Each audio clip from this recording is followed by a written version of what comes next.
Yo guys, welcome to the Zelda fiction. Today we are gonna see, what if Naruto got harem with Fem Kakashi, Fem Itachi and Fem Sasuke. Part 1. Huge shout out to Tornado's Shadow for this story. If you end up liking this video, please consider subscribe, so without further ado, let's get into the video. Two men lunge toward each other. One a tall man with spiky blonde hair with two shoulder-length bangs framing his face, the other a masked man with very short raven hair. The blonde had shining blue eyes that seemed to pierce through one's very soul. He was wearing the standard Konoha uniform, a flak jacket, a blue headband, blue sandals, and a white cloak. The cloak had red flames adorning the bottom and kanji along the back that said 4th Hokage. The raven had a blood-red eye with 3 tomo rotating slowly. He wore black robes, chains attached at the wrist, and an orange mask with strange markings, surrounding a singular opening around the red eye. The blonde had a tri-pronged kunai held tightly in his right hand. The raven-haired man had chains gripped loosely in both of his hands. Time seemed to slow down as they drew near. The blonde swiftly threw his kunai at the raven's head, yet the kunai seemed to pass through the raven's head without leaving a mark. As they drew even closer, the raven began to speak. "I win," the raven said, mere inches from touching the blonde. Then in an instant the blonde was no longer in front of the masked man.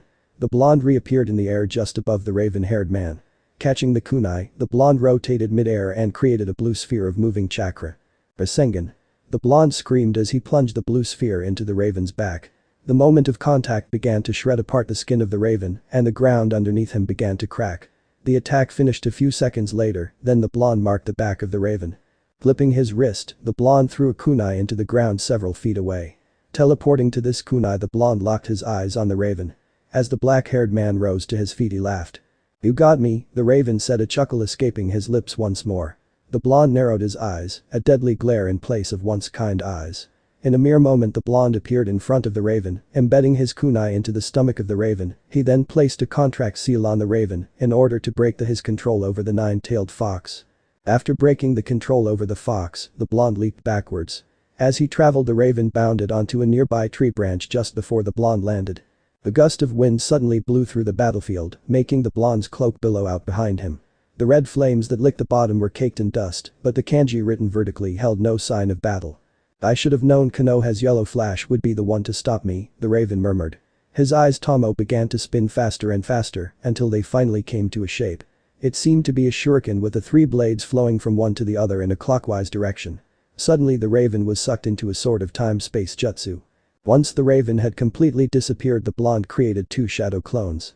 With a mere gesture he sent one towards the village and the other away from the village. Breathing in deeply, the blonde spun around and launched the kunai far into the distance. Waiting a few seconds, the blonde vanished from his prior spot. Every time he teleported he would catch the kunai in the air, he would then throw the kunai again just to teleport to it a few moments later. In a matter of seconds the yellow flash had traveled several miles. As the blonde approached his destination, he threw the kunai into the ground and teleported to it.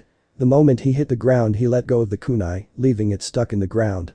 Seeing that everything around him had been destroyed, he bowed his head briefly. The thunderous roar of the 9-tailed fox shook the very ground. The blonde slowly brought his head up and focused on the fox. The blonde then brought out another kunai and launched it towards the tailed beast. As the kunai traveled, the blonde coughed harshly. The ground just in front of him became coated in blood. Looking at the blood, the blonde hardened his eyes and disappeared. Suddenly the blonde reappeared in front of the 9-tailed fox. A Rasengan appearing in his hand, he slammed it into the fox's stomach, forcing it to stumble backwards. The blonde landed on the ground lightly, then he flipped backwards, narrowly avoiding a massive tail. Coming to a complete stop, the blonde's eyes locked onto a golden chain. The chain then became 2, then 3, until there were dozens surrounding the fox and himself. Several of the chains then locked around the massive fox. The blonde's eyes then darted onto a kneeling figure. "Kushina." The blonde screamed as he warped time and space. Appearing next to the woman, the blonde embraced her in a hug. The woman had red hair, violet eyes, and massive golden chains coming out of her back. She wore a white blouse under a green dress, gray sandals, and a wristband on her left arm. As the blonde embraced the woman known as Kushina, she peered up at him. A small bundle cradled in her arms. "Minato, I thought I lost you. You were gone for so long, I thought that I'd never see you again," she cried, gripping onto his cloak tightly. "I'm sorry for taking so long, but I'll finish this quickly," Minato said soothingly. He then kissed her forehead and gently pulled away from her. When Minato moved his eyes away from his wife, his entire body became rigid. Pure power seemed to radiate off the 4th Hokage. The fox flinched greatly at the power radiating off the blonde. Lashing at its restraints, it tried to back away from the fourth Hokage. Taking a few steps forward, Minato suddenly smiled. "I'm sorry, Kushina, I have to do this. Not just for me, but for the entire world. I know that man will come back and our son is the one destined to fight him. I wish there was another way, but there's nothing else we can do," Minato spoke, his voice cracking with each word, his smile still firmly in place. With a sigh he flew through hand signs. All Kushina could do was nod as tears began to slide down her face. "Reaper Death Seal." Minato screamed as a Shinigami manifested itself behind him. The Shinigami then forced its hand through Minato's chest. As it passed through his body, it then extended towards the fox. The instant it came into range, it latched onto the tailed beast's chakra. Once it grabbed the fox, it yanked half of the chakra from the fox. The moment the chakra began to be pulled out, the fox yelped in pain. As about half of all the fox's chakra was pulled out, the Shinigami then cut the chakra with a blade that was formerly in its mouth and sealed it into Minato. As the chakra was sealed, the fox seemed to shrink in size. "This chakra is really heavy, I hope Naruto will handle it better," Minato thought as he fell to his knees. Taking several breaths, Minato finally got back to his feet. Blood was slowly trickling down the side of his mouth, but that didn't seem to faze him. He then methodically went through hand seals. When he finished, a small altar appeared in front of him. Taking a few difficult steps, he bent down and lifted the bundle out of Kushina's arms. A small form in the bundle then reached out and grabbed onto Minato's finger. "Hey buddy," Minato said as he inclined his head to look at the bundle. A head full of blonde hair and stunningly blue eyes looked back at him. He then slowly walked back to the altar. When he reached it, he gently set down the bundle. The fox, seeing all of this, then forced its arm forward in the now loosened restraints. Seeing this happen, Minato immediately jumped in front of the claw that was heading towards his child, hoping to slow it down enough to save his son. When the claw pierced Minato, he only felt a dull pain. The next instant, his wife jumped in front of the claw as well. Both planted their feet and somehow managed to slow down the claw, enough to stop it completely, only a few inches away from the infant. "I guess this is where our story ends, huh? Well, I wouldn't have it any other way," Minato whispered into Kushina's ear. "Yep, it seems to be that way," Kushina responded, a burning pain overcoming her entire body. "When I seal the fox into Naruto, I'll also seal what's left of our chakra so we can be with him, if only barely," Minato uttered. "Alright Naruto, I know you'll go through a lot of pain and suffering, but you need to stay strong, remember who you are, and stay true to yourself. Find a goal, a dream, and don't stop trying until it comes true. There's so much more I want to say to teach you, and I want to stay with you. I love you Naruto," Kushina cried, tears cascading down her face. "Sorry Minato, it seems that I took all of your time," she said, glancing towards her husband. "No worries, I just have one thing to say. Naruto, find someone or something you truly love and use your strength to protect it. I love you Naruto, always remember that," Minato said as he went through more hand seals. "A trigram seal," Minato whispered as he forced the rest of the fox into the small form of his son. As the fox disappeared, Kushina fell forward onto the altar. When she landed, she embraced Naruto tightly and gently set her forehead against his temple. Minato fell down onto his knees, his eyes barely open. Looking towards the border, Minato saw an old man in black battle armor. A small smile then graced his face. "Hiruzen made it, it's going to be alright, Naruto," Minato thought as he fell to the ground, his entire body bouncing slightly from the impact.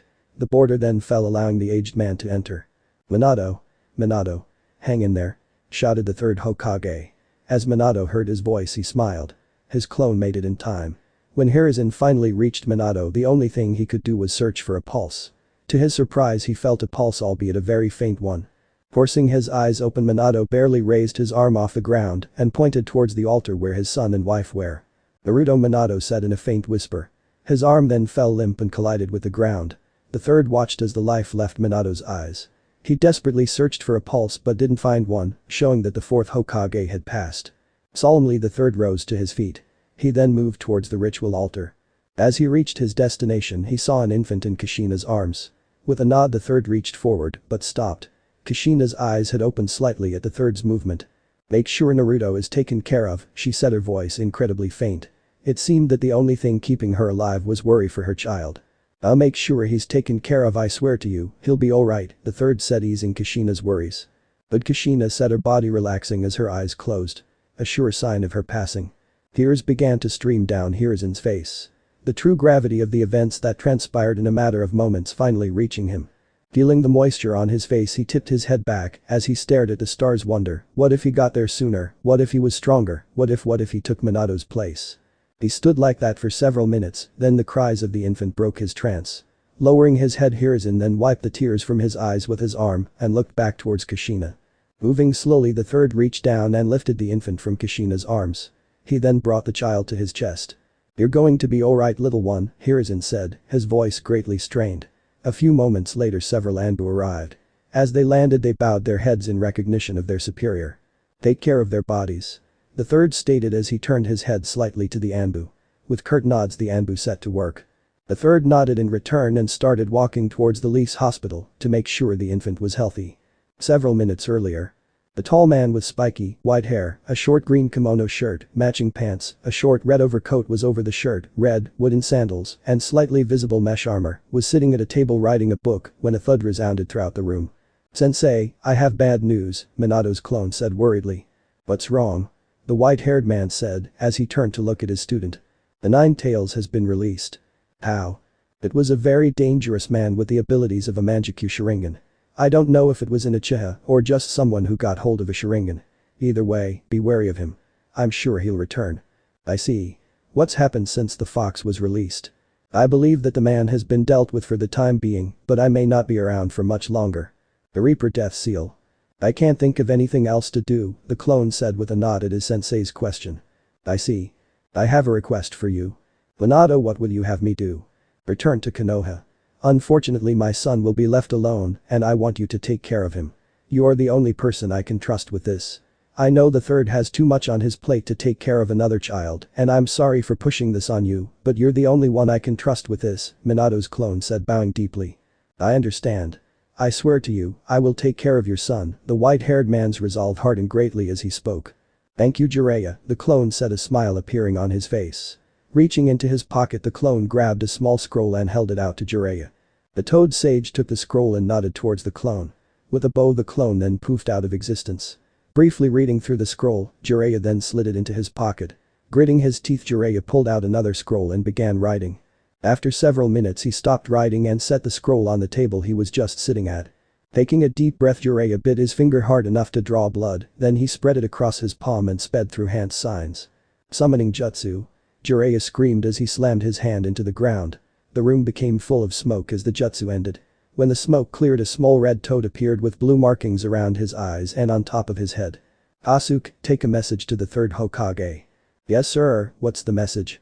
"Tell him I'll be there soon and give him this scroll," Jiraiya said as he reached over and pulled the scroll off the table and gave it to the toad. With a nod, the toad bounded out of the room's window. "I'll be there soon, Naruto," Jiraiya said under his breath. Gathering together all his stuff, the Toad Sage leaped out of the window of the room he was just in. From there he began his journey to the Leaf Village. After a few miles, the Toad Sage bit his finger again, he then drew the blood across the palm of his other hand and went through hand signs. "Summoning Jutsu," Jiraiya yelled as he slammed his hands onto the ground. In a mere moment he was standing a few stories off the ground he was just on. A massive red toad appeared underneath the Toad Sage. The toad had a blue vest and a massive pipe hanging out of his mouth. "The Konoha?" the massive toad asked. "If you would, Gamabunta," Jiraiya replied, sadness stricken throughout his voice. With that, the toad launched across the ground towards the Leaf Village, slightly easing Jiraiya's worries. Leaf Hospital. The third had just fallen asleep after a long day of fighting and taking care of an infant. Then there was a knock on the window. The third rose up from his seat and opened the window. As the window opened, a small red toad with blue markings entered the room. "Ah, Kasuke, what is it?" Hiruzen asked. He then reached into his pocket and pulled out a pipe. Setting it in his mouth, the third then forced chakra into his finger and a small flame appeared. Lifting it to the pipe, the third then deeply inhaled. After a few seconds, he released a puff of smoke. "I have a message from Jiraiya and he said that he will be here soon," the toad said as he handed the scroll to the third Hokage. As he grabbed the scroll, he sat down once more. "I see, thank you Kasuke," Hiruzen said, his pipe moving with every word. He then opened the scroll. With a nod, the toad reverse summoned himself and disappeared in a puff of smoke. The scroll the third Hokage was looking over read as such. "Dear Sensei. As you know, I have been investigating the Akatsuki, a mercenary group, per my own worries. I have learned many things about them, but have yet to learn the most pressing details. Unfortunately, I will not be able to continue investigating them due to the occurrences of today. I have learned of my student's passing and will be returning to take care of his son. I ask that when the meeting to decide Naruto's fate occurs that you will fight for me, for by the time this message reaches you, I will still be a great distance away and I beg of you, please argue for me, for the kid. Let me do one last thing for my student." Sincerely, Jiraiya. I see Hiruzen thought after reading Jiraiya's message. Rolling the scroll back up a third, then slid it into his pocket. Looking over towards the tiny form of Naruto, Hiruzen nodded his head and steeled his resolve. He then glanced upwards at the clock. The meeting is going to start soon, Hiruzen thought. Rising to his feet, the third Hokage walked over to the cradle and picked up the baby. Holding him gently, Hiruzen began his walk to the council chambers. Council chambers. Hiruzen and the small form of Naruto entered the council room to find several people already seated. Moving slowly, Hiruzen made his way to his seat at the head of the table. As he sat down, he saw that almost everyone was there. Luckily, they didn't have to go over the reason for the meeting due to the fact that everyone had already been briefed. One was a man with long brown hair and featureless, wide eyes. He wore loose traditional robes with a brown overcoat and brown shinobi sandals. He was obviously the leader of the Hyuga clan. Another was a woman with long, spiky brown hair. She also had brown vertical slit-like pupils. She wore the typical shinobi outfit with a flak jacket over top. She was clearly the leader of the Inuzuka clan. Yet another was a man with very short black hair. He also had black glasses that prevented others from seeing his eyes. He wore a high-collared white jacket, brown pants, and brown shinobi sandals. He was most clearly the leader of the Aburami clan. One more person was a man with a long, spiky red hairpiece and black eyes. He wore a black suit with red samurai armor over top. He was obviously the leader of the Akimichi clan. The person next to this man was yet another man. He had dark hair tied back into a spiky ponytail. He also had black eyes. He wore a mesh shirt, a flak jacket over top of it, and a deerskin jacket over the flak jacket. He also wore black pants and black shinobi sandals. He was most definitely the leader of the Nara clan. Another was a man with long ash blonde hair and light green eyes. He wore a black outfit, a flak jacket over top, and a sleeveless red overcoat. He was most certainly the leader of the Yamanaka clan. The last man seated in front of the third was a man with short brown hair, along with onyx eyes. He wore a black shirt that had the symbol for the Konoha military police on both shoulders. He also wore black shinobi pants, an open front apron with white diamonds on the bottom, and a flak jacket over top. He was definitely the leader of the Uchiha clan. The third glanced around the room once more, then the door behind him creaked open. From the corner of his eye he could see a man that he recognized as Danzo Shimura. Flanking the man was two other elders. One was a woman with gray hair and barely open eyes. She wore a gray kimono with jacket over top and a sash holding it all together. The other was a man with gray hair, a gray beard, glasses, and black eyes. He wore a blue kimono, a tan overcoat, and a white scarf. Now that everyone is here, we will begin, the third said, his voice clearly echoing around the room. Nodding his head, Danzo began. I suggest that the child be used as a weapon. I disagree, let the Uchiha raise the child, the onyx-eyed man answered. No, the Hyuga should raise the child, the wide-eyed man responded. I disagree on all accounts. I have a feeling Lord Third has a suggestion, the spiky-haired man stated, turning his attention towards the third Hokage. Thank you, Shikaku. I do have a suggestion. Jiraiya should take the boy, Hiruzen stated. He then nodded towards the man named Shikaku. His intel is far too precious to give up just for this child, Danzo responded. Shaking his head, Hiruzen responded. There are other shinobi in the village who could take over Jiraiya's intel gathering job. While that may be true, there is no one in this village who is as skilled in stealth as Jiraiya. I'll cut you a deal, a figure said as it came from the darkest corner of the room. What deal would that be? Danzo questioned as he turned his head to see the figure. The tall man, spiky, white hair was a dead giveaway to who he was, Jiraiya of the Sannin. I'll continue to gather intel, but I will only do so if no one else can. In return, I will be given custody of the boy and we will be staying in the Uzumaki compound, Jiraiya stated, his voice completely monotone. Why would you be allowed to stay in the Uzumaki compound? One of the elders questioned. Because of this, Jiraiya responded as he threw a small scroll onto the table in front of him. The scroll ended with a clatter and held still until the ash blonde man reached out and grabbed the scroll. Reading over it briefly, he nodded his head and passed it to the elder that questioned Jiraiya. Their orders directly from Lord Fourth. It seems that Jiraiya has the full right to not only the Uzumaki compound, but also the Namikaze compound, the Yamanaka informed the rest of the clan leaders. It seems so, the elder responded as he handed the scroll back to Jiraiya. The Toad Sage nodded in response as he slid the scroll back into his pocket. So, we've reached a conclusion? Danzo asked. All the clan leaders then nodded their heads in agreement. Alright. Jiraiya will have custody of the kid and will only gather intel when there is no one else available, Hiruzen stated, finalizing the decision. With that, the clan leaders made their way out of the council chambers. Soon after, the village elders and Danzo left the room, leaving Jiraiya and Hiruzen alone with the infant. Amazingly, the small child was quiet throughout the entire meeting. Jiraiya then walked over to Hiruzen and gently took the baby from the third's arms. As he brought the child to his chest, the baby took hold of Jiraiya's shirt. Jiraiya then smiled down at the child. Taking a few moments to take in the child, Jiraiya then turned his head towards Hiruzen. "Minato talked to me before his passing," Jiraiya said, looking Hiruzen in the eye. "So he sent you a clone as well?" Hiruzen responded, meeting Jiraiya's eyes. "Yes, that's why I'm here." "I see, and the scroll was given to you by the clone?" "Yep, to some extent. The clone gave me a scroll, but not the one I showed the clan leaders." "Oh, so you received the scroll you gave to the clan leaders beforehand?" "Not quite. In the scroll Minato's clone gave me, there was a seal. That seal held 2 other scrolls in it. One of the scrolls is the one that I showed the council." "Ah, I see. Thank you for telling me," the third responded. "Is there anything else you need to talk about?" Jiraiya questioned. "Yes, when did you arrive?" "A few minutes ago. I was traveling with Gamabunta until the front gate was in view. From there I forwent the dramatic entrance and decided to sneak in." "A good choice, I would say," the third chuckled. "I figured launching the doors open would only put the council off of my ability to take care of a child." Jiraiya then heartily laughed as he cradled the infant. From his booming voice the infant then stated, crying. "Oh sorry little one," Jiraiya said as he gently scratched the infant's face, causing it to stop crying for a moment. The infant then looked up at Jiraiya and reached out for his hand. "It looks like he likes you," Hiruzen said as Jiraiya lowered his hand for Naruto to grab onto. As Jiraiya's hand came into range, Naruto reached out and grabbed onto Jiraiya's pointer finger. As he grabbed the finger, he brought it up to his mouth and started to gnaw on it. Luckily Naruto didn't have teeth yet. "Is there anything else you want to know?" Jiraiya asked, seemingly in a trance with the child in his arms. "I think that's everything. Have a good day, Jiraiya. Make sure to get settled in while you have the time," Hiruzen said as he raised from his seat and made his way out of the room.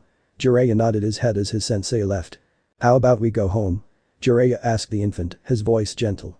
Surprisingly, the child nodded his head and kicked his feet at Jiraiya's question. "Alright," Jiraiya said as he held onto the child just a bit tighter than before. He then jumped out of the nearby window. Landing quietly, Jiraiya ran across the roofs of the Leaf Village.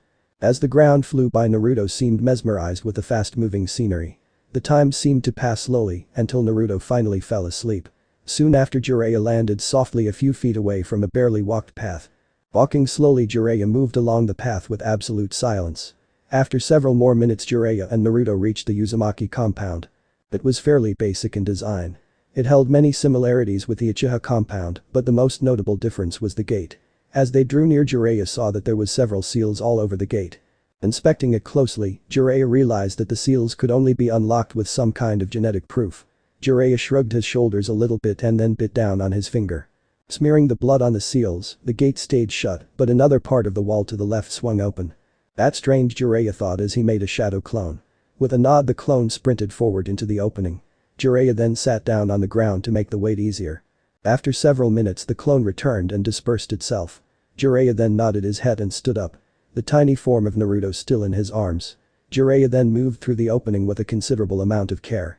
Closing the opening behind him, Jiraiya noticed something. It was a side gate that could only be opened from the inside or from the blood seals on the main gate. Looking around, the Toad Sage saw at least a dozen houses surrounding the main home. Jiraiya nodded his head and began his way to the main home.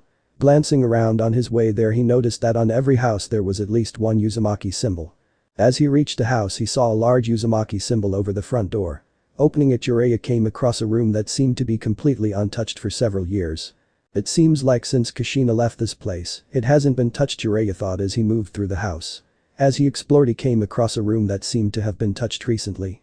There was a map on the wall with several locations pinned, and there was a note set on a table nearby. Nodding his head, Jiraiya continued on to the next room. He continued on until he came to a room upstairs which seemed to be a child's room. As Jiraiya looked around, he saw a crib pushed into the far corner and a small bed pushed against the wall nearby. Nodding his head, Jiraiya walked over to the crib and set Naruto down. As Jiraiya pulled Naruto from his chest, the baby woke up and started crying. Smiling gently, Jiraiya softly set the baby down in the crib. He then lightly held the baby's hand. Naruto started to calm down only when he got hold of Jiraiya's finger. Gripping on tightly, the baby started to gnaw on his fingers. Jiraiya then created 2 shadow clones. One went to find a chair and the other went towards the village. After about a minute, the first clone returned carrying a wooden chair. Taking the chair, Jiraiya then sat down. Without taking his hand away from the infant. Looking around, Jiraiya shook his head. The room had entirely pink walls. I'll need to remember to get paint, Jiraiya thought.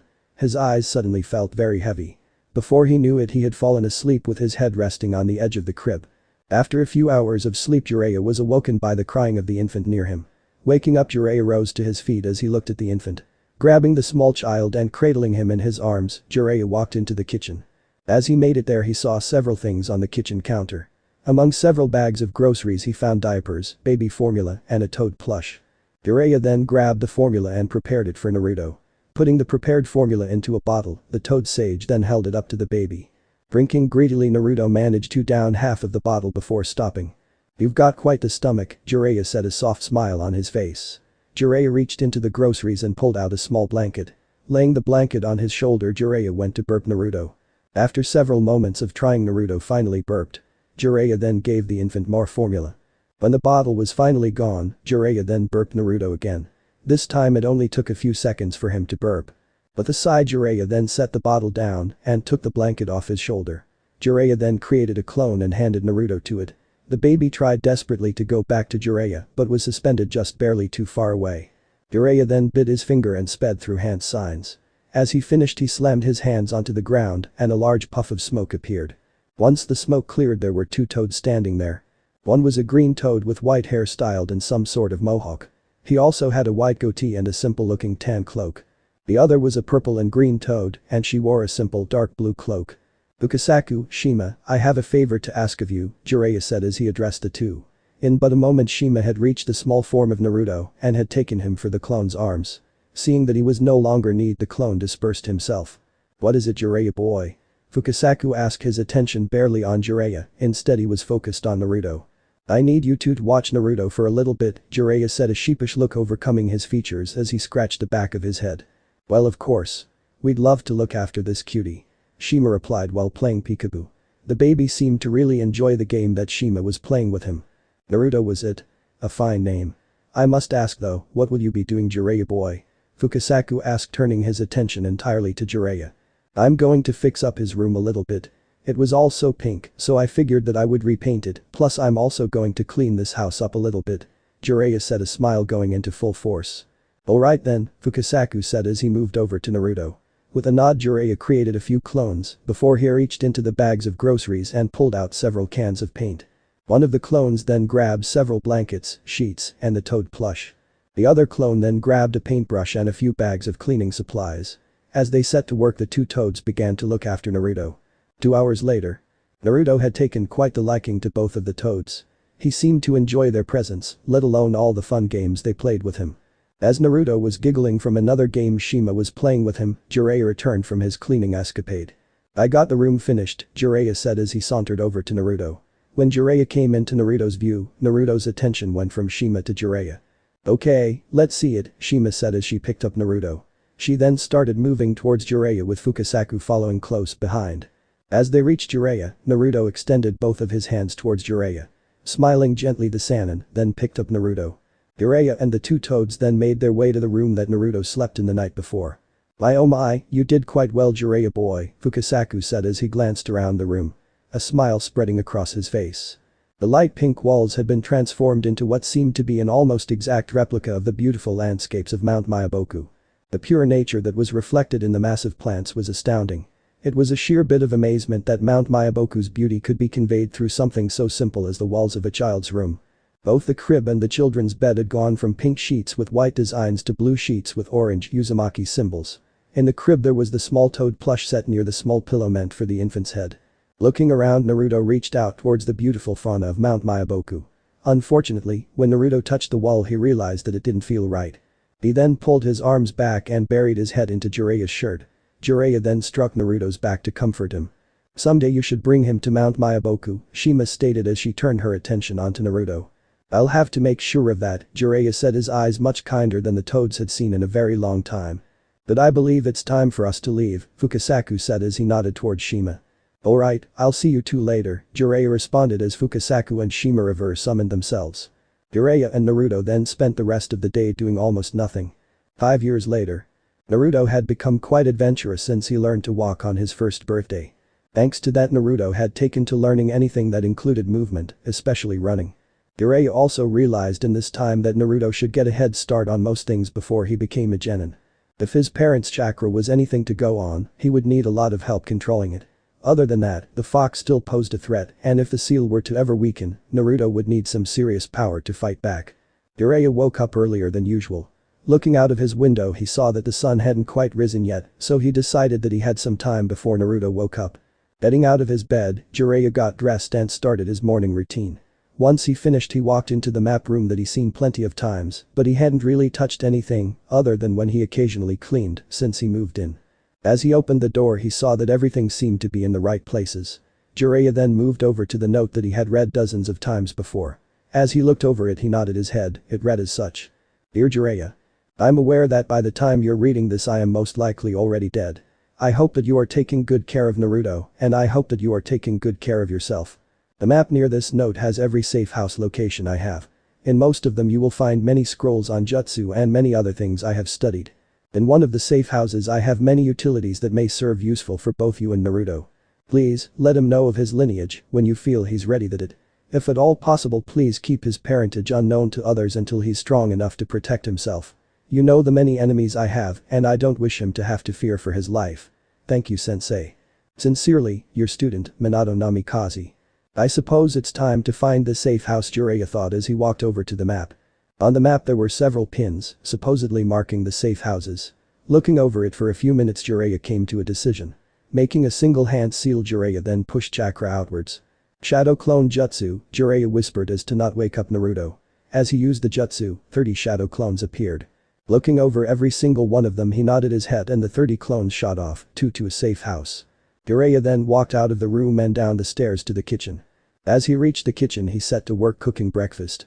As he was finishing the meal all of his clones dispersed themselves. Pounded Jiraiya thought as he finished up the meal. Looking around Jiraiya set the plates of food down on the counter to his left. He then walked back upstairs. Walking quietly he entered Naruto's room. He then strode over to the bed that Naruto was sleeping on. Hey buddy, time to wake up, Jiraiya said gently as he nudged Naruto with his left hand. Thanks to this Naruto started to stir. Jiraiya then nudged him again. This time Naruto opened his eyes. His right eye was a stunning blue, a stark contrast to his left eye. The color of his left eye seemed to have faded a great amount, showing that his left eye was slowly going blind. Hey dad, what's up? Naruto asked as he closed his left eye to focus on Jiraiya. It's time for breakfast, Jiraiya said, his voice still gentle. Alright, I'll be down in a minute, Naruto said as he started to rise from his bed. Okay, don't take too long, or I'll eat your food. Jiraiya said as he walked out of the door, his voice stopping to release a bellowing laugh. Don't you dare. Naruto yelled as he got ready as fast as he could. In but a minute he was already dressed and ready. He wore black shorts, blue sandals, a blue shirt and an orange jacket over top. Naruto then sprinted down the stairs, only to trip on the last step. As he came crashing down a groan of pain escaped his mouth. Jiraiya then walked over to the fallen form of Naruto. You've got to be more careful, Naruto, Jiraiya said as he picked him up off the ground. Okay dad, Naruto said sheepishly as he scratched the back of his head. Alright, now hurry up and eat your breakfast, Jiraiya said, acquiring a nod from Naruto. After several minutes Naruto finished eating. What are we doing today? Naruto asked as he turned to Jiraiya. We're going to go on a little trip, Jiraiya said as he reached down and grabbed 2 backpacks. One was much larger than the other. It seemed to have both Naruto and Jiraiya's lunches, as well as a few ninja necessities. The other backpack was fairly small. It held a few bottles of water and a few snacks. Jiraiya then handed the smaller backpack to Naruto, and then he slid the larger backpack over his shoulders. The two then walked out of the back door of the main house. They began walking through the compound, their footsteps making almost no sound. They then reached the back of the compound. The massive wall in front of them looked just like that, a wall. Taking another step forward Jiraiya tapped the wall, and a gate swung open. The two then walked out of the gate and began their way through the forest that surrounded the village of Konoha. After several hours of walking Naruto and Jiraiya stopped walking. Taking their packs off their backs they both sat down a few steps away from the trail they were on. Reaching into his pack Jiraiya pulled out 2 lunches. He then handed one to Naruto. Afterwards he opened the other lunch and began eating. This is really good. Naruto joyfully said as he continued eating. Jiraiya responded with a nod. After several minutes they both finished eating. Continuing on their walk the two didn't say much. Naruto was concerned about where they were going. Jiraiya was pondering many things, but the one that was most prevalent was what to do with Naruto's eye. If his eye doesn't get better soon, then I might need to find a replacement, Jiraiya thought as he walked, Naruto's pace being much faster than usual to keep up with Jiraiya. Seeing this, Jiraiya slowed down a little bit so that Naruto could walk a little easier, and he would prefer if Naruto would try to walk so fast. After several minutes of walking, they came to a seemingly basic building. It wasn't very large in size, and it seemed to be just another temporary home. Like the ones that were scattered all throughout the Land of Fire. As they came closer, a large seal became apparent on the door. "What's that?" Naruto asked as he tilted his head in confusion. "That is a chakra seal. It's usually used to keep unwanted people out and let in people that they want," Jiraiya said as he approached the door. Putting his hand forward, he pushed a little bit of chakra outward and into the seal. As Jiraiya's chakra touched the seal, it slowly started undoing itself. In a matter of seconds, the seal had disappeared, letting both Jiraiya and Naruto enter the building. As they entered the house, the door closed behind them, the seal reappearing on the door. Dusty furniture was scattered about. Several bookshelves were stocked full of scrolls and books. As Jiraiya and Naruto looked around the room, they found almost nothing of interest. Almost. One thing that caught Jiraiya's attention was at least 3 scrolls on the coffee table nearest to a large leather chair. Nodding his head, Jiraiya then turned to Naruto. "Go ahead and look through those books and see if you can find anything interesting," Jiraiya said, a gentle smile on his face. "Okay, but what will you be doing?" Naruto said as he tilted his head slightly to the left. "I'll be doing a little bit of reading," Jiraiya said as he walked towards the leather chair. Naruto in response nodded his head. Both of them then set to work. Naruto looking for something he would find interesting, and Jiraiya looking through the scrolls in front of him. Jiraiya opened the first scroll, a blue scroll with a seal in the form of the Namikaze clan symbol, and he could stop his mouth from hanging open. The scroll read as such. "This scroll is the result of all my digging into my own lineage. The lineage of Minato Namikaze. As far as I can tell, I may have some sort of relation with the Senju. My chakra potency is on par with the Uzumaki, yet I do not share any other traits that most Uzumaki have, my wife included. It is well known that the Senju and the Uzumaki are closely related, so I have drawn the conclusion of Senju being some part of my blood. It is also evident that my innate ability to learn and master skills quickly is something that the Senju were very well known for. Senju of 1,000 skills is one thing that the Senju were most notable for. They were incredibly well known for their ability to master many skills. Due to such, I assume that I may have Senju blood. I have not discovered much more than this, so in the other scrolls near this one will be detailing the lineage of Kushina and the possible bloodlines my child may possess." Jiraiya nodded his head as he finished reading. This made a good amount of sense. No normal person could have as much or as potent chakra as Minato without some kind of notable clan blood. Unfortunately, that was the case for most things in this world. You need to have a strong bloodline to be the most powerful. Jiraiya reached over and set down the first scroll. He then picked up a white scroll that was sealed by the Uzumaki symbol. Before Jiraiya opened the scroll, he looked towards Naruto. It seemed that he had picked up a book and was reading it. Jiraiya was about to shrug this off, but then something caught his eye. The author of the book was Minato Namikaze. A smile began to spread across Jiraiya's face as he turned his attention back to the scroll. It read as such. "This scroll will be detailing the lineage of Kushina Uzumaki. She is most notable for being a full-blooded Uzumaki. Due to this, she has the ability to use adamant sealing chains. Something that is incredibly powerful and is exclusive to the Uzumaki clan. Their strong life force makes them the perfect clan to be Jinchuriki. Due to this, the 2 known Jinchuriki of the QP were both Uzumaki. It is also known that the Uzumaki have an innate affinity for Fuinjutsu. There is also a possibility of a healing bite. Something that is limited to few Uzumaki. It is the ability to get bitten by someone and transfer chakra or one's life force into the target, effectively healing the person that is doing the biting, but the Uzumaki being bit has to be willing in order for it to work. She is one of the known Jinchuriki of the QB. This means that her usual Uzumaki chakra has been increased due to having to adapt to the chakra of the 9 tails. Furthermore, her child may share some attributes, although the adamant sealing chains may be exclusive to the full-blooded Uzumaki, it is still not known if that is entirely the case. And one of the scrolls near this one should be one that details the possible bloodlines of Kushina Uzumaki and Minato Namikaze's child. Jiraiya steadily took in a breath as he rolled the scroll back up. Looking once more to Naruto, he froze. Naruto was holding a tri-pronged kunai. One that was exactly the same as the ones Minato was famous for using. The book that Naruto was reading was set down about a foot away from him. It seemed that Naruto was comparing something in the book to the kunai itself. "Did you find anything interesting?" Jiraiya asked as he set down the white scroll. "Yeah, this book is really cool," Naruto said as he held up the book. Once the cover was clear, Jiraiya nodded his head. The book title was a somewhat detailed account of the Flying Raijin by Minato Namikaze. I'll have to read that later, Jiraiya thought as he reached down and picked up an orange scroll without a seal. What have you learned from it? Jiraiya asked as he started to slit open the scroll. I think that this kunai thingy is the same as the one in the picture, Naruto said as he pointed to a detailed drawing of similar kunai. That's great, maybe you can even learn how it works. Right. Naruto said as he turned his attention completely back to the kunai. Jiraiya then focused his eyes on the scroll in front of him. The scroll read as such. This scroll will be detailing the possible bloodlines of the child of Minato Namikaze and Kushina Uzumaki. The child will most likely have the chakra potency of either the Senju or the Uzumaki, or maybe even both. If there is Senju blood, then there is a small possibility of the child having the ability to use wood release. The Senju are also well known for their sensory abilities, so it may become something prevalent for the child if they were to have the same affinity. It may be possible that the child could have the ability to summon adamant sealing chains. Although it is unlikely, it is still a possibility. Not to mention the Fuinjutsu capabilities of the child, and once again the incredible affinity the Uzumaki have to sensory abilities as well. There is also a possibility that the child could have any of the following bloodlines: boil release, dust release, lava release, magnet release, scorch release, storm release, swift release, or typhoon release. Of course, the possible bloodlines that could be in the child are not limited to what is listed above, but the ones listed are the most likely ones. This is a lot of information, Jiraiya thought as he rolled the scroll back up. He then set it down on the table, in between the blue and white scrolls. Turning back to Naruto, he froze. Naruto had just thrown the kunai across the room, albeit softly, but still he threw it across the room. Right before Jiraiya could say anything, Naruto was gone. Turning his head quickly, Jiraiya saw that Naruto was now across the room, right where he threw the kunai. How in the world did he figure it out that quickly, Jiraiya thought, his mouth hanging agape. Look, Dad. Naruto said a few seconds after he landed. A very tired look overcoming his features and his body swayed.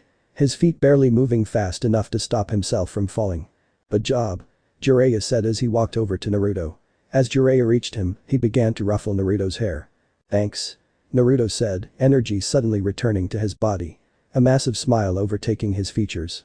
Grab that kunai and let's get going, we still have one more place to go, Jiraiya said as he walked back over to the scrolls he had just finished reading. Oh, can't we stay just a little longer?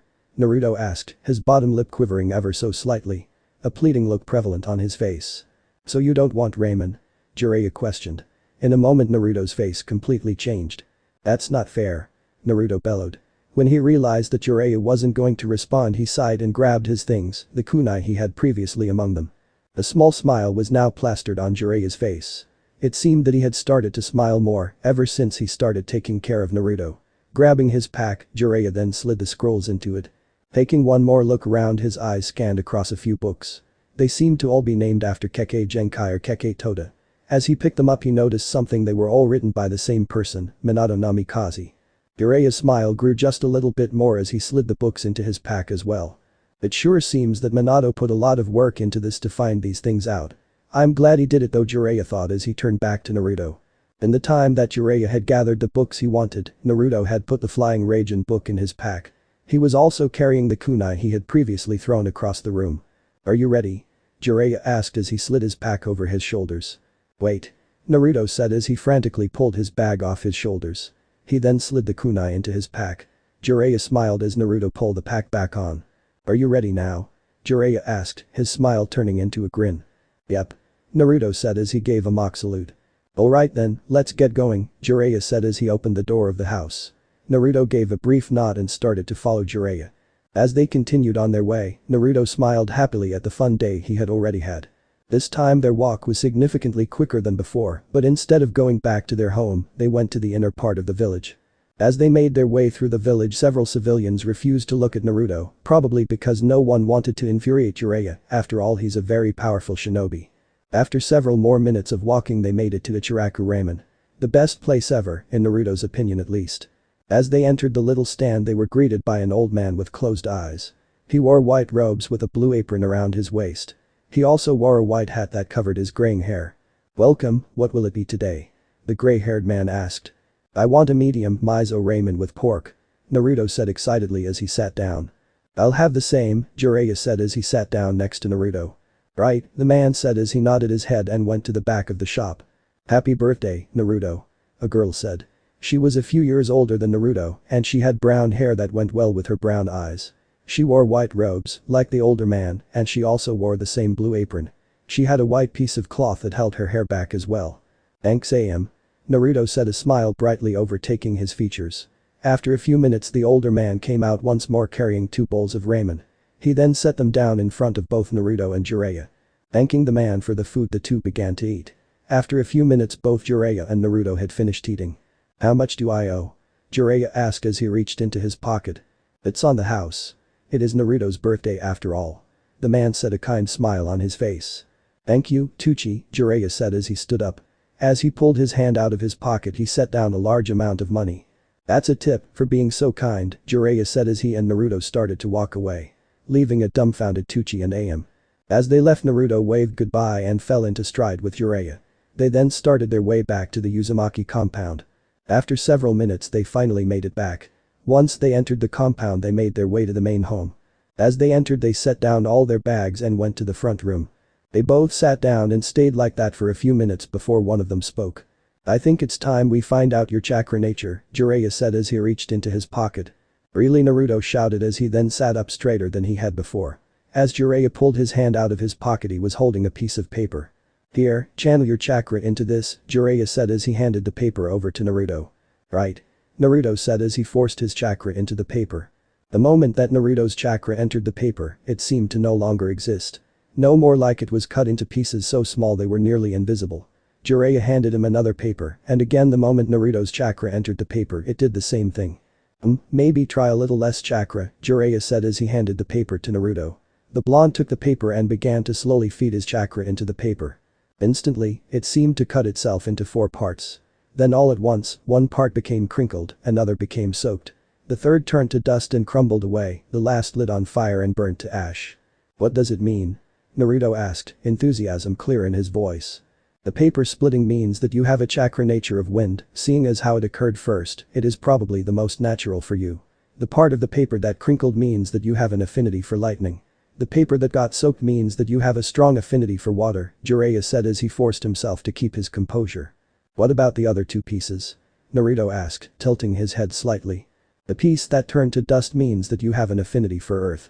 Finally, the piece of paper that burned to ash means that you have an affinity for fire," Jiraiya said as he tilted his head back to stare at the ceiling. "Really? So I have 5 chakra natures?" Naruto asked, glee written all over his face. "Yep. You have all 5 natures," Jiraiya said, his brain working overtime on how to train Naruto. "Awesome." Naruto shouted as he lunged towards Jiraiya. When Naruto reached him, he embraced his dad in a tight hug. Alright. It's time for bed, Naruto," Jiraiya said, his face the smallest amount of stern. "Alright. Good night, Dad," Naruto said as he let go of Jiraiya and walked upstairs. Waiting a few minutes, Jiraiya walked upstairs to peek into Naruto's room. Seeing that he was sound asleep, the Toad Sage quietly left the compound and took to the roofs, the building flying by as he ran. Hokage's office. Jiraiya arrived a few minutes after he left the Uzumaki compound and he silently entered the office from the window. Moments later Jiraiya made his presence known to the aged Kage. "That kid is a genius," Jiraiya said, his back resting against the window of the office, the same one he entered through. "How so, Jiraiya?" Hiruzen asked without turning his head. "He learned the flying Raijin in a few minutes," Jiraiya said firmly. "He what?" the third asked as he spun around. "Although he nearly knocked himself out from using it once, he learned the flying Raijin," Jiraiya said, his voice not changing. "How?" was all the third could ask, his entire body frozen in shock and awe. "I don't know, I guess either he learned it from the book he was reading or he got lucky. I wasn't really watching because I was too busy reading these," Jiraiya said as he tossed the 3 scrolls on the desk. "Ahem, I see, and these are?" Hiruzen questioned as he compassed himself. "They talk about Minato's, Kushina's and Naruto's lineages," Jiraiya said as he pushed off the wall to face the Hokage directly. "They what?" Hiruzen growled, every ounce of willpower he had was used to keep himself from shouting. "Minato thought that Naruto could have somewhere close to 20 Kekkei Genkai," Jiraiya continued, having come to terms with this long beforehand. "Do you know what ones he might have?" Hiruzen asked, completely giving up on trying to think rationally. "I haven't checked yet. I plan to do so in a few years, hopefully by then," Jiraiya said as he inhaled deeply and released an equally long sigh. "What is it, Jiraiya?" Hiruzen asked, seeing the change in his student. "Naruto's left eye will be completely blind long before he becomes a genin," Jiraiya said, worry seeping into his voice. "Can a medic heal it?" "Not that I know of, anything short of a transplant wouldn't work, and even then he would need a strong eye." His body has too much chakra and some of the excess is being pushed into his eyes. For some reason his right eye can take the chakra just fine, but his left is suffering. Can we stop the chakra from flowing to his eyes? If we did that he would go completely blind in both eyes. I've tried to find a way around it, but I can't. I even tried to contact Tsunade. And? Have you managed to reach her? No, I fear that even if she were to respond at this point it wouldn't matter. How much time do we have? With who his parents are he has at least a few months, and if we're lucky he could have close to a year. If we can't find an eye that's strong enough, he might not be a shinobi. I'll try to figure something out. Okay, but I hate it, sensei. I hate it. All I can do is wait. I want so badly to help him, but I can't even figure out a way to prolong it, Jiraiya said, his voice breaking as he continued. The third cast him an empathetic look and his eyes became cloudy. I don't have the ability to help him. Maybe if I was a genius like Minato or a medic nin like Tsunade I could figure something out, but I'm not. I'm just an idiot that can't even follow his student's final wish. Damn it. Jiraiya said as he pounded his fist on the wall. Hiruzen could see that he was clearly at his wit's end, and Jiraiya knew it too. Hiruzen flinched every time Jiraiya's fist hit the wall. He knew that every word Jiraiya said was what he truly felt. Maybe if he was a genius like Minato he could come up with some way to help Naruto, or even if he was a medic nin like Tsunade, he could come up with a treatment. Hiruzen knew all too well what it was like to not be able to do anything. In his very long life he had experienced a lot of things. Losing his sensei, his friends, and even some of his children. He knew all too well what it felt like to fail the ones you want to protect. It had happened all too often in his life as well. Jiraiya, you're doing all you can.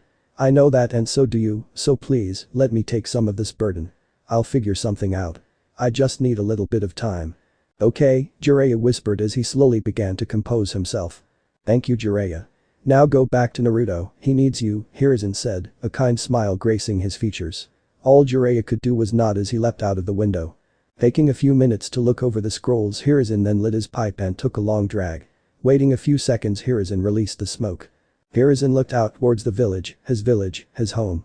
He barely even moved other than the occasional drag of his pipe. The world seemed to freeze as Hiruzen stared blankly at the amazing view of his village. Eventually Hiruzen snapped back to reality and slowly shook his head as he turned back towards his desk. Crow, Fox, Hiruzen called. Then in front of him landed two shinobi. One was a woman in black clothes, gray body armor, and a fox mask. She had long, spiky, silver hair that stopped at her lower back and two different colored eyes.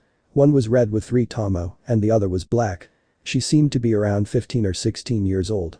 The other was also a woman in black clothes and gray body armor, but she had a raven mask. She had long, raven hair that flowed down to her mid-back. Her eyes were both as black as coal, and she seemed to be 11, maybe 12 years old. I trust that you are both aware of the Jinchuriki's problem, Hiruzen stated. He then received nods from both Anbu. Good. Your mission is to watch the Jinchuriki and report back if anything, and I mean anything, happens, the third said, his resolve harder than steel. The two Anbu nodded their heads in acknowledgement and disappeared, leaving the third to his own thoughts. I hope we can figure something out, and soon Hiruzen thought as he leaned back into his chair. Taking several drags on his pipe he sighed. Shaking his head he went back to the mountain of paperwork before him. His mind often drifting between Naruto and the papers on his desk. Hours later. Crow and Fox were silently watching the Uzumaki compound as the moon continued to rise. They had already been there for 4 hours, and it seemed that they would be there for quite a while longer. "Go see your sister," Fox said, her back resting against a tree. Crow merely shook her head in response. Fox sighed as she tilted her head to look at the sky. "You need to spend more time with your sister before something happens to you," the silver-haired woman said. "I can't simply abandon my post," was Crow's short reply. "Kids are only little for so long," Fox mumbled. Crow gave a nod as she too looked towards the sky. Fox gave a long sigh as she focused her eyes on the main building in the compound once more. Days later. Fox had been gone on a mission for several days, which left Crow alone to watch the compound. Of course Crow was content to have a few peaceful nights to herself, and that's exactly what she got. Crow's shift was drawing to a close when Jiraiya and Naruto exited the compound. She froze for a few seconds as she watched the pair leave. The raven slowly let out a breath as she shut her eyes. Suddenly her eyes snapped open, and instead the coal-like eyes she usually had were instead blood red with 3 tomo slowly spinning around the pupil. Her eyes locked onto Naruto as she stood there, just watching.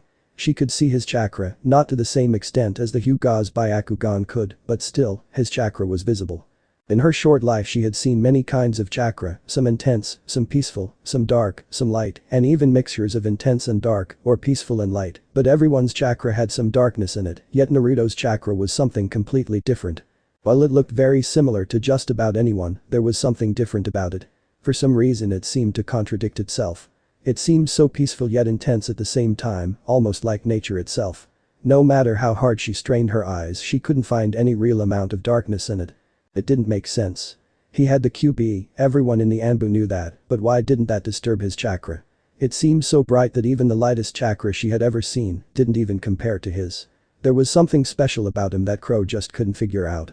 She had a pretty good guess of his parents, the blonde hair was a dead giveaway, but something didn't line up. On occasion she had seen him get hurt, but in a few moments the wound was completely healed. It was probably the Uzumaki heritage, but the QB might also play a part in his healing. Yet that begged the question of why was his chakra was so bright when the fox was almost entirely pure evil. As she continued to think, she almost subconsciously began to follow him. There was something about him that was just different. It didn't make sense, why could he confuse her so badly? Her thoughts continued to go in circles until she realized that she'd stopped moving. How did I get here? Crow thought as she glanced at her surroundings. She saw Naruto's blonde hair and the massive man next to him, and she shook her head. Why did she feel an urge to follow him wherever he went? It didn't make sense. Just something else to add to the list of questions that seemed to grow by the second. Crow shook her head as she kicked off the roof she was resting on and made her way towards her home. Maybe she was too worked up, maybe she just needed a break. Well, either way she needed to relax and probably also get some sleep. Weeks later. Fox was half-heartedly watching the compound as she began to think. How did she end up with this mission? Typically a sensor type or even a long-range fighter would have a mission like this. Yet she was a short-range fighter. One that was most deadly the closer the combat became. So why had she been given this as a mission? Not for the first time, Crow was away on a mission. It seemed odd that only Crow or herself were to watch the compound. Surely, any other Anbu would suffice, but then why was it specifically them? Too many things didn't line up. Something didn't feel right about this. Why were neither of them away at the same time? Why did she have so many questions? It wasn't normal. Fox didn't typically have time to think of why things were the way they were. That was part of the reason she joined the Anbu. Come on. Naruto cried. He sat on the ground with a frustrated look on his face. Jiraiya had left to get some things from the inner village, which left Naruto alone to train. More often than not Naruto was stuck with trying to control his chakra. Fox could easily tell that it was powerful. She didn't even need her Sharingan to know that. It felt different. His chakra wasn't normal. Something was just different about it. It didn't hold the same darkness that everyone else had. Even the brightest of person had some darkness to their chakra, but Naruto didn't. Either something was very wrong with him, or he simply just didn't have the same darkness, the answer to which she didn't know. Naruto had become something of a fascination to the silver-haired woman. She watched him intently as he tried to get a leaf to stick to his forehead. The purpose, she guessed, was to control your chakra well enough to keep it stuck to your forehead without any physical contact. He tried again, and just when he was about to try it again, he froze. His hand went to his eye and he sat there, holding it. Something stirred inside of Fox when she saw this. Normally she would look away, but for some reason her eyes were glued onto him. An uneasy feeling began to stir in her stomach as she watched the blonde. Every fiber of her being told her to hold him and tell him it was alright, but a rational mind kept her rooted in place. She couldn't let him know of her existence. It would only complicate matters if she did. So she sat there. Eventually Naruto let his hand fall to his side as he rubbed the leaf between his fingers. Moments later he continued his training. Months later. Over the last few months Naruto's eye had gradually gotten worse and Crow's questions continued to go unanswered. In all the time she had spent watching him, she caught herself following him more and more often. Fox and Crow had spent most of their evenings simply watching the compound, and any time they weren't doing so they would be on missions, but they were never gone at the same time. Why was that? Crow seemed to delve deeper and deeper into thought as they watched the compound. What's on your mind? Fox asked. It's nothing, Crow replied. Just don't let it get in the way of our mission, Fox said with a sigh. Understood, Crow answered. The pair of Anbu settled into their spot and waited. It was rare if even a small disturbance occurred around the compound. There was just something about it that seemed to keep the area peaceful. Once or twice the pair of Anbu had intercepted children who seemed to be lost. Thankfully the children easily accepted the help offered to them. Otherwise the only noise to ever disrupt the peaceful area came from the compound itself. Naruto and Jiraiya had made a habit of trying to get a better handle on Naruto's chakra. He just had so much of it that he could only get mastery over it to a certain extent, but that progress would either reset entirely or be put even further back by the next day. Presumably from his increasing incredibly quickly. It was no wonder that Naruto's eye was getting worse, that much chakra in general would no doubt cause a problem of some kind. Unfortunately, Naruto's problem was twofold. Not only was his eye getting worse, but he also couldn't even keep control over his chakra for more than a day. The following hours passed quickly as Crow enjoyed watching the blonde train. It was odd, normally seeing someone do something so simple was a given, but every time Naruto did something correctly, even something so basic and controlling some of his chakra, it made Crow happy. But who knew how Fox felt on the matter? She hardly ever said what was on her mind, and she always seemed so relaxed that it didn't make sense. The sun fell and soon the area was silent once more. Once or twice Crow had caught Fox following the pair as well, but maybe it was for a different reason than Crow herself. Or maybe it was for the exact same reason. Surely Fox had seen what Crow had, they both had the Sharingan, so it wouldn't be a stretch to think so. The night began to wane, and Crow continued her silent musing. Go on home, it won't be long until Lord Jiraiya wakes up, Fox stated, Crow's head snapping towards her. Very well thank you, Crow said as she rose to her feet. Fox gave her a brief nod and Crow took off towards her clan's compound. As she went the trees seemed to fly by. Her raven hair billowing in the air behind her. Deftly, Crow took off her mask to reveal her face. Her pale skin gracefully matched her noble features. Her soft jaw, heart-shaped face, and her full lips matched her slender nose and stunning eyes. If anything, her eyes held extra beauty in them. There seemed to be something extra in them that not many others had. Her movements were graceful and nothing was wasted. Every step was exactly where it was meant to be. As she ran, her mind began to wander. From everything that was happening in her life to Naruto. If the coup doesn't end peacefully, then maybe Naruto could have a new eye, Crow thought, as all kinds of thoughts flashed through her mind. When was Shisui going to use his game jutsu? How was the coup d'etat going to end? What was going to happen to Naruto? Why was she always thinking of him? It seemed strange to Crow that her life had changed after she first saw him. How did he have such an effect on her? It didn't make sense. Crow was supposed to show no emotions, yet she couldn't help but let her emotions seep through every time she saw him. Why couldn't she figure it out? She was supposed to be a genius, yet she couldn't even figure out why he could affect her in such a way. Izumi, a man's voice called. She froze in place as her head snapped in the direction that the voice came from. It sounded familiar, but she couldn't quite place the voice. She slowly approached the place where the voice came from and noticed a few things. 1. The ground had an upward slope. 2. She'd been here before, and 3. There was blood on the grass all the way up to the top of the hill. Her mind began to race as all kinds of thoughts passed through her mind. Whose blood was it? Why was this place familiar? She carefully picked her way up the hill, but her blood ran cold when she saw who had called her. He was a man a bit older than her, somewhere around Fox's age. He was a bit taller than her, his short black hair swayed in the breeze, and he had blood-red eyes. He was missing an eye. Seems you heard me, the man chuckled. What happened? Crow asked. Danzo and his root ninja caught me off guard. He took my eye and nearly had the other, the man growled. Shisui? Crow asked, a feeling of dread overcoming her. Sorry. I couldn't let Danzo take both my eyes, but now you have to see me like this. It's for the best, I suppose. Why? That kid you've been watching, I've seen you around him quite a lot. He's different from you and me. Maybe he's the person that will stop all this pain and hatred. What? You know it too, don't you? Seems his luck may have finally turned around. Shisui wa. You can tell a lot about a person by their chakra, but you probably know that better than me. That boy is meant to do great things. I want to help him in any way I can, but it seems that the only thing left I can do is give him this eye. Wait. You can't. Just before Izumi could finish, Shisui had grabbed her hand with one of his own. Take care of yourself. I trust you'll do what's right, Shisui said as he pulled out his eye. A grunt of pain escaping his lips as he handed his eye to Izumi. Tears started to build in her eyes as she stared at her closest friend. He released her wrist and their arms fell to their sides. Goodbye, my friend, Shisui said as he fell backwards. Izumi tried desperately to grab his hand, but he was already too far gone. The tears in her eyes burned. Her eyes flashed red, and the 3 tomo that normally surrounded her pupil began to spin. In a matter of seconds they met with the pupil and changed. Her eyes had changed into something else, something new. She had awakened her Manjikyu Sharingan. Her eyes were still blood red, but the tomo and pupil had merged together to form a 3-pointed shuriken. Tears trailed down her face as she fell to her knees. It seemed that she had gotten one answer. He could affect her in those ways because she wanted to follow him. He was one of a kind, and Shisui had put his faith in him. Who was she to deny her friend his last wish? Maybe he was wrong, but Shisui saw the same thing in Naruto that she had. The only difference was that Shisui understood what it meant and the supposed prodigy of the Uchiha clan couldn't understand one damn thing. Izumi had made up her mind. She would help him too. Obviously she couldn't do what Shisui had done, but at least she could ensure that Shisui's final wish came true.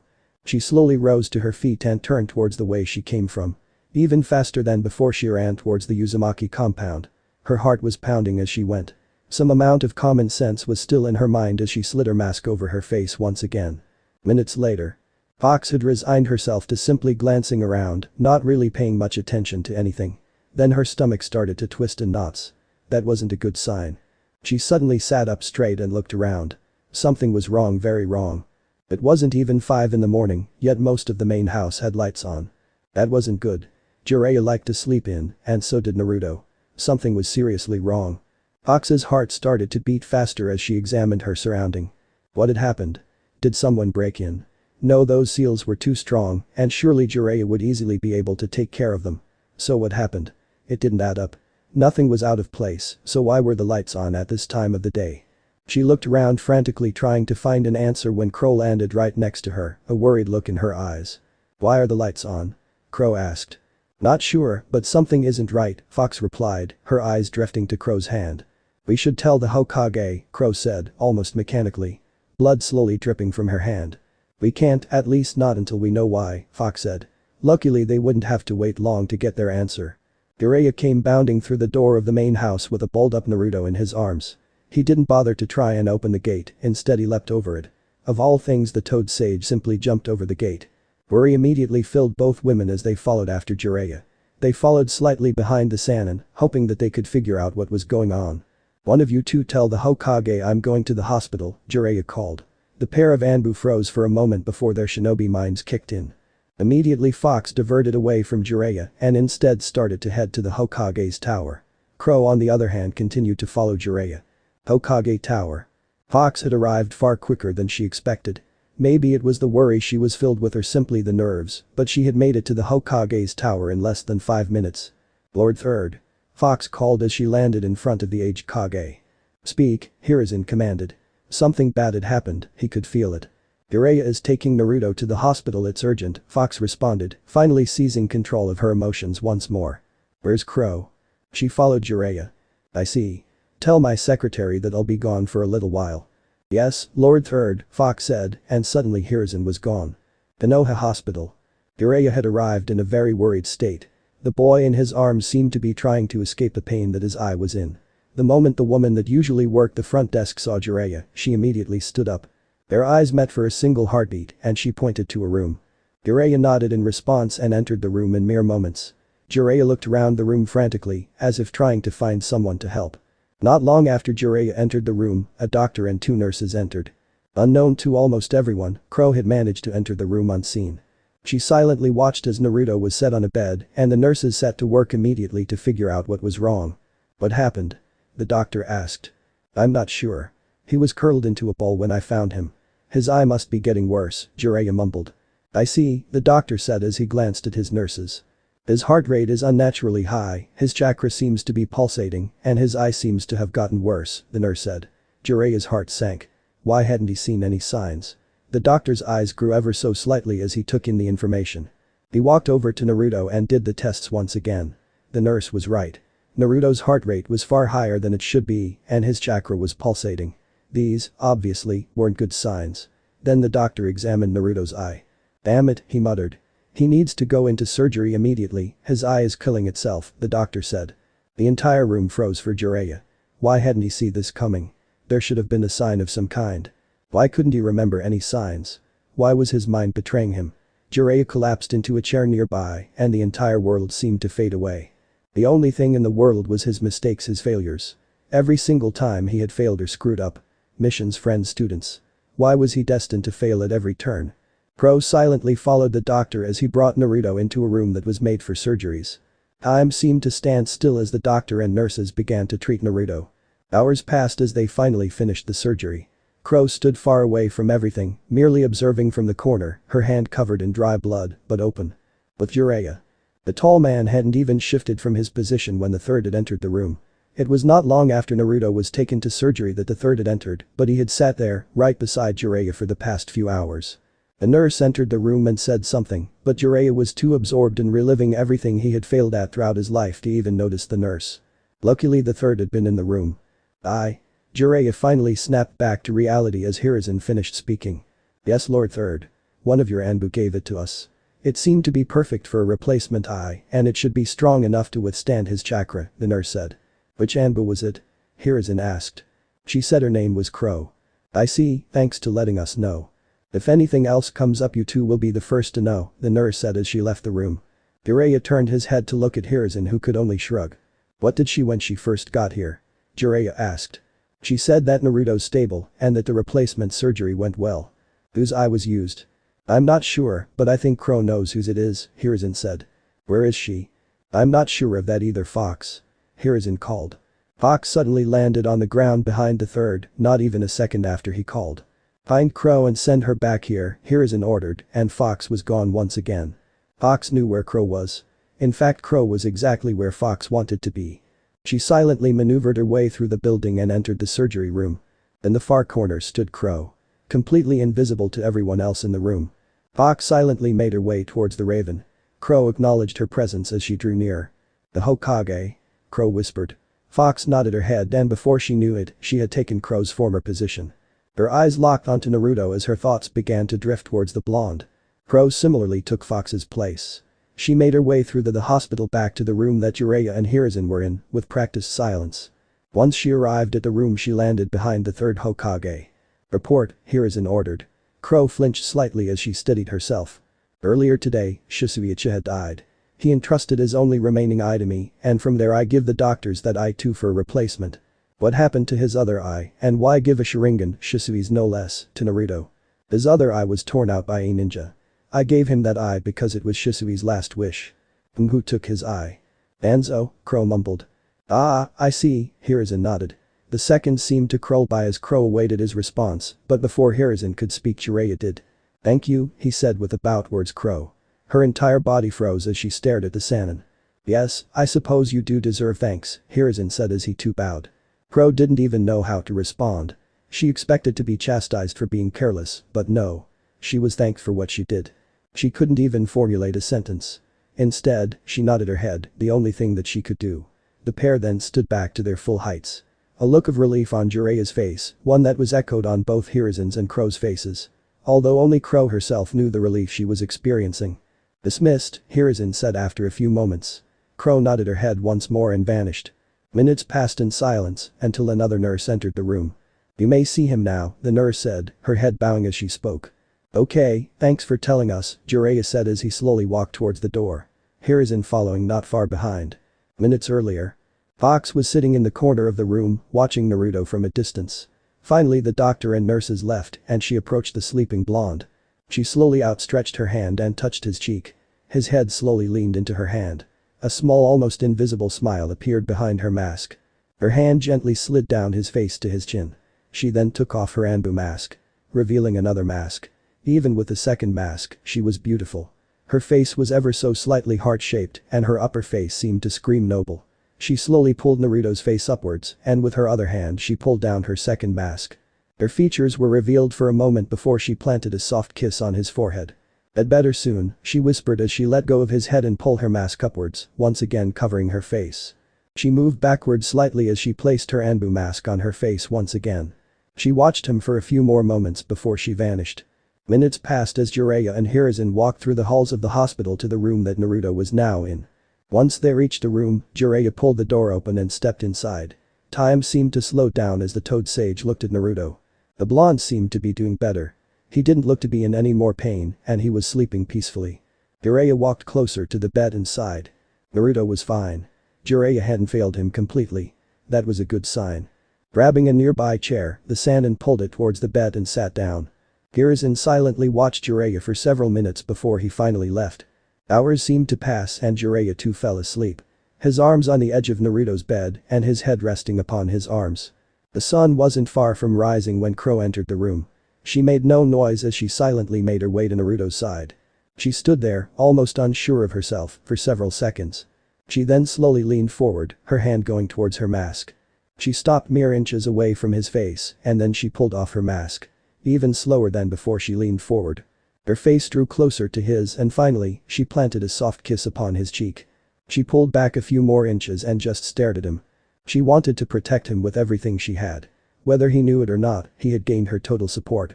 She felt peaceful in his presence. Izumi let out a deep sigh as she slid her mask on once more. Not long after she too vanished. The next day. Jiraiya woke up in an uncomfortable position, but that didn't matter to him. Naruto was perfectly fine, maybe even better than before. He straightened his back and looked at Naruto. The boy had been asleep for a long time. Maybe he would wake up soon, at least that's what Jiraiya hoped. Naruto's deep breathing was a sign that he was peacefully sleeping, that was good. Jiraiya sat there for a long time. Thinking about everything, nothing, and anything in between. After another hour of nothing, something broke him out of his thoughts. His dark gray eyes scanned the room. Nothing seemed different then they fell upon Naruto. The blonde was awake. "How do you feel?" Jiraiya asked. "Hungry," Naruto replied, a small grin on his face. Jiraiya shook his head as a small smile formed on his face as well. "How do your eyes feel?" "They feel good. I think I can see things better than before." "Ah, I see. Well, when you get out of here let's get some ramen." "Really?" "Yep," Jiraiya said with a nod. That's when he saw it. Naruto's eyes, that is. They were almost the exact same, but that didn't make sense. His new eye came from an uchiha, right? So why were his eyes the exact same? Jiraiya peered at them curiously. They were both a deep blue, but that didn't make sense. At the very least his new eye should be black, if not red. Well, that could wait a little longer. For now Jiraiya was thankful that Naruto had two working eyes. He would think about that later. At least Naruto was okay. 1 week later. Naruto had began to really miss Jiraiya. Naruto had grown so attached to him it was weird to not have him around to help with his training, praise him when he did something right, or even scold him when he did something wrong. It just didn't even feel right with Jiraiya not there. Naruto would have told Jiraiya about his new eye and how he got it, but Jiraiya was gone before he got back. Naruto, in the short time Jiraiya was gone, he had grown to be more mature and understanding in this time, but he still missed him every day. Naruto's prediction about the sabotage were true, and even though he hoped it wouldn't happen. When Naruto lost his eye it hurt like hell, but it couldn't be helped. He now has a better eye than before and a Sharingan nonetheless. "I wonder what would happen if I learned how to use a sword," said Naruto, thinking out loud. Naruto then made a clone to made dinner, while Naruto decided to think of someone that might want to train him. Naruto kept trying to think of people he knew, but he couldn't think of anyone. "I guess I need to meet some more people," said Naruto, thinking out loud yet again. Naruto got changed into some better clothes and walked outside. Naruto put on his red cloak with black flames licking the bottom. Naruto also put on a blue long-sleeved shirt with blue ninja pants with blue sandals. Naruto walked outside of his small house. Before Naruto could react, a kunai was thrown at him with Jonin level speed. Something weird happened. Around Naruto formed a barrier of wind. The kunai was blown away and almost hit his attacker. Naruto took off in a burst of speed and went straight to a place he knew no one would be. Training Ground 44. The Forest of Death. Naruto made his way up a tree and used his chakra to stick to the tree. Naruto wanted to find what saved him from the kunai, so he got into a meditation stance like the one Jiraiya taught him. Naruto's mindscape. Naruto found himself in a forest. Not like the one he was in, but in a different, weirder forest. Naruto started walking around the forest finding a cave. Naruto, being as curious as he always is, he decided to enter the cave. Almost the second Naruto entered he saw that the cave was giant. In the dark shadow he saw giant red eyes with slitted pupils. Naruto stood there for a second before seeing that they didn't seem to carry hatred. Then a deep resounding voice said. "So I finally meet the person who gave me peace after so long." Naruto realized what was going on and figure out who was talking. The QB was just confused now. Naruto then spoke. "Sorry, I really should have figured this out earlier, it was right in my face, yet I was so oblivious to it." Naruto then regains his composure. "Hi, I'm Naruto, it's nice to finally meet my tenant." Naruto states with happiness clear in his voice. The QB was just appalled. "You're not mad at me for destroying most of Konoha?" The QB asked, genuinely confused. Naruto shook his head. "No, I'm furious at who made you do it," said Naruto with his signature foxy grin.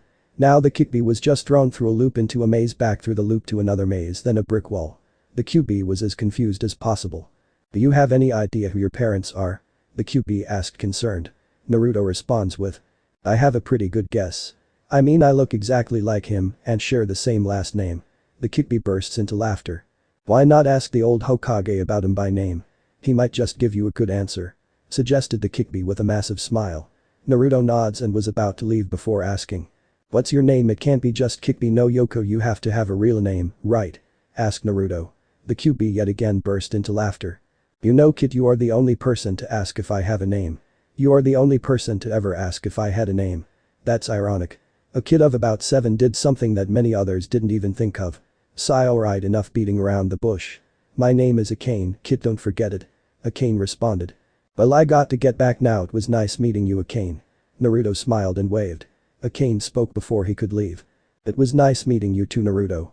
Naruto left his mindscape with a happy smile on his face.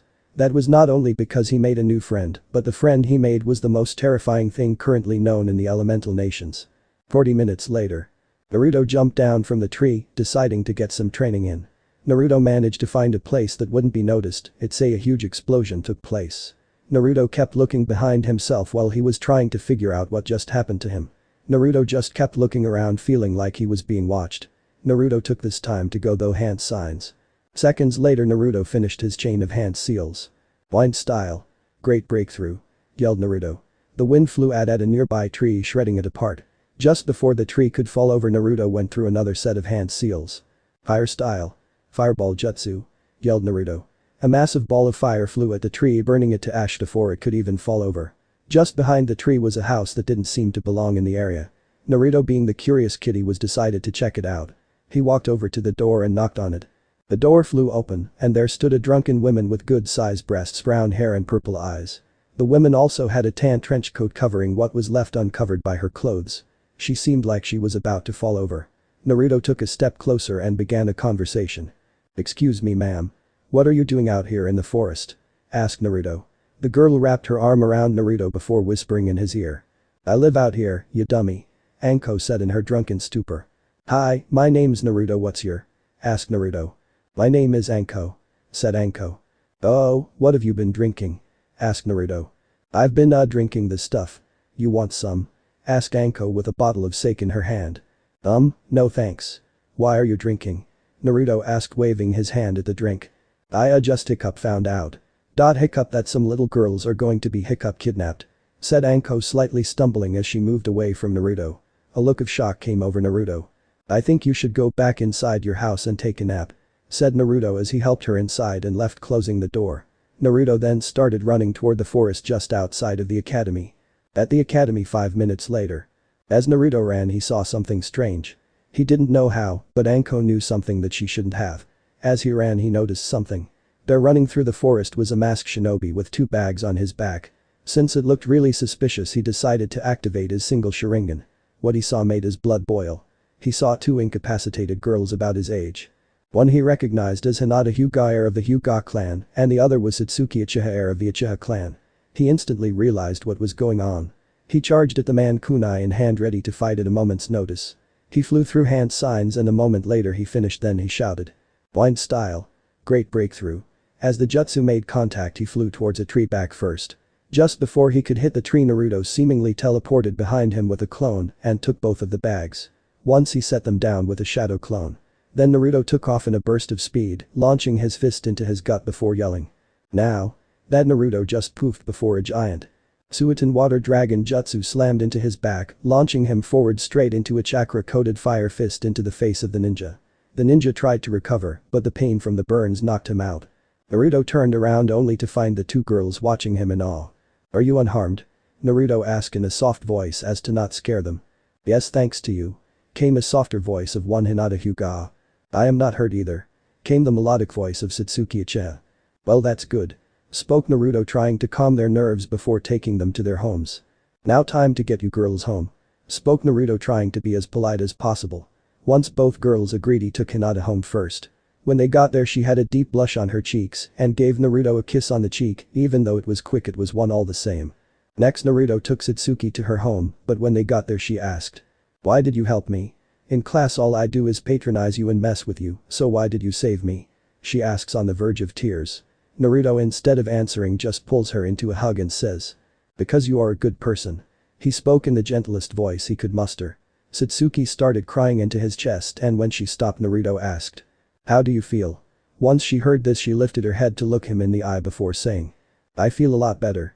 Thanks to you. After saying that she gives him a kiss on his other cheek, then says goodnight before running inside. Naruto was thinking geez that was a weird night, but all the same he left to his house with a bright smile on his face. 9 years after the QB attack. It had been 2 years since the incident with Hinata and Satsuki. In that time Naruto started to change into a smaller version of himself at 5'2" when he really was 5'5". It worked like a charm. Along with his playing stupid act almost no one was the wiser. That being said there were a few people who knew the truth. Those people were Jiraiya, Hiruzen, Akane, and Yamato. In the last year Naruto met Yamato, a fellow wood release user. In that year they grew close and Naruto learned a lot from him. He learned several earth, water, and wood style jutsu. Naruto was currently sitting in class with his head down. Through he was having trouble sleeping with a certain pink-haired banshee yelling in his ear about Yasuke this Yasuke that. Yes, he was a very polite guy, but he was also very quiet. He was the rookie of the year since the beginning of their time at the academy, with Satsuki being the Kunoichi of the year. Now Yasuke was a good person, somehow a part of the Hyuga clan. He had dark blue hair, whitish pupil-less eyes and a very odd way of thinking.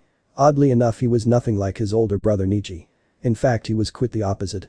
What Naruto knew about the team selection was that he the dead last, Yasuke the rookie of the year, and Satsuki the Kunoichi of the year would be on a team.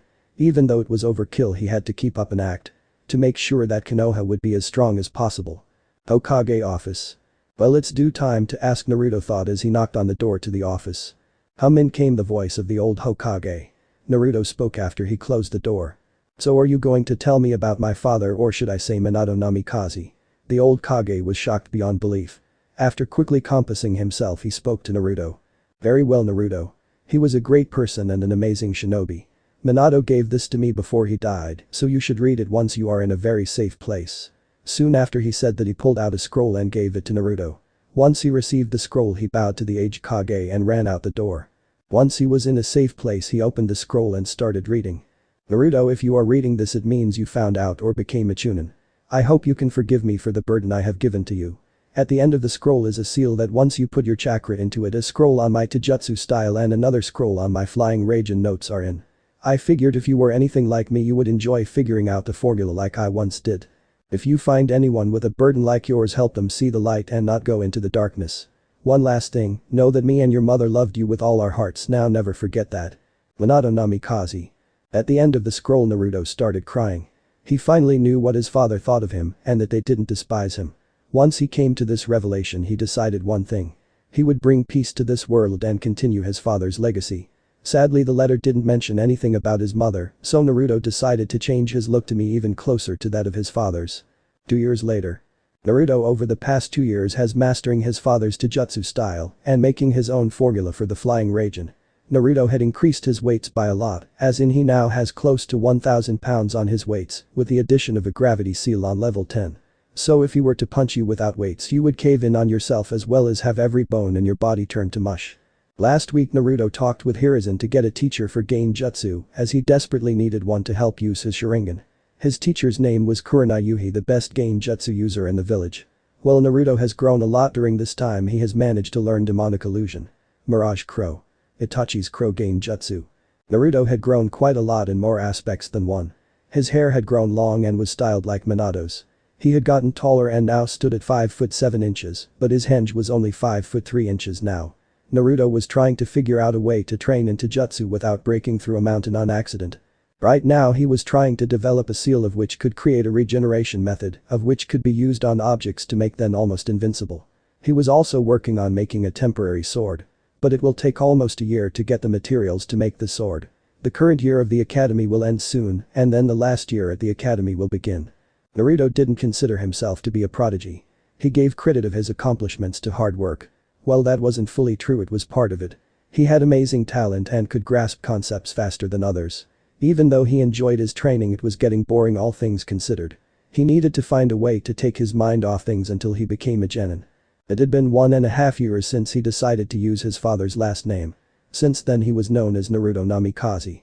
Although almost no one knew his last name due to him only introducing himself as Naruto. Naruto realized something while training the day before. Surprisingly it only happened when someone tried to kill him. The second it happened a bluish gold chain burst from his back and killed the person before they could scream in pain.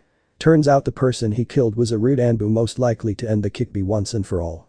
In that day's time Naruto thought of ways to use this jutsu.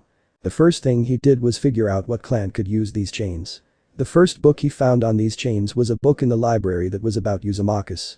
Seeing as there really wasn't an explanation of what happened, it had to have been something to do with his heritage. When he started reading, the only thing he found out was that most Uzumaki have red hair. While that was false in his case, he still had these chains, which meant he had to be part Uzumaki. Oddly enough, the Uzumaki were great at sealing and were close allies to Konoha. They lived in an altogether different place, Uzushiogakure. Although most Uzumaki died during a large-scale attack from several nations, a few still lived. Naruto couldn't believe how stupid he was for the first part of his life. The first couple of years in his life his last name was Uzumaki, although it didn't make much sense when he was a kid, but thanks to the fact that those chains were made by Naruto, he was finally able to make the connection. While reading, Naruto came across something interesting. Some Uzumaki have a special Kekkei Genkai that allows them to manifest golden chakra chains. One more thing was that only one person in recorded history has had bluish gold chains. It was said this person could use his chains to bring people from the dead back to life. Although it was a theory, Naruto would have to test it with someone that would help belief, but he didn't know who. While he was deep in thought, one Satsuki Uchiha snuck up behind him. Satsuki and Hinata both have a crush on Naruto since he saved them. Then out of nowhere Naruto was pulled into a tight hug.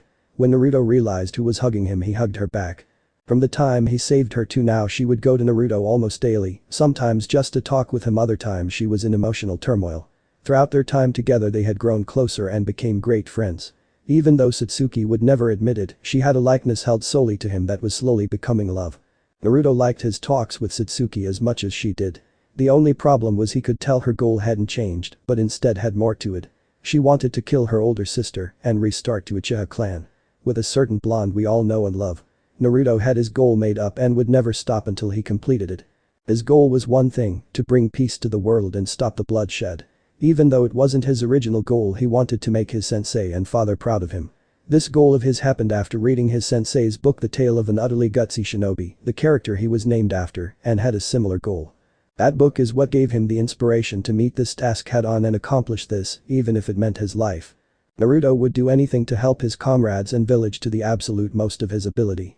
If it meant completing his goal, he would become the Hokage and unite the other villages in an alliance to stop the killing.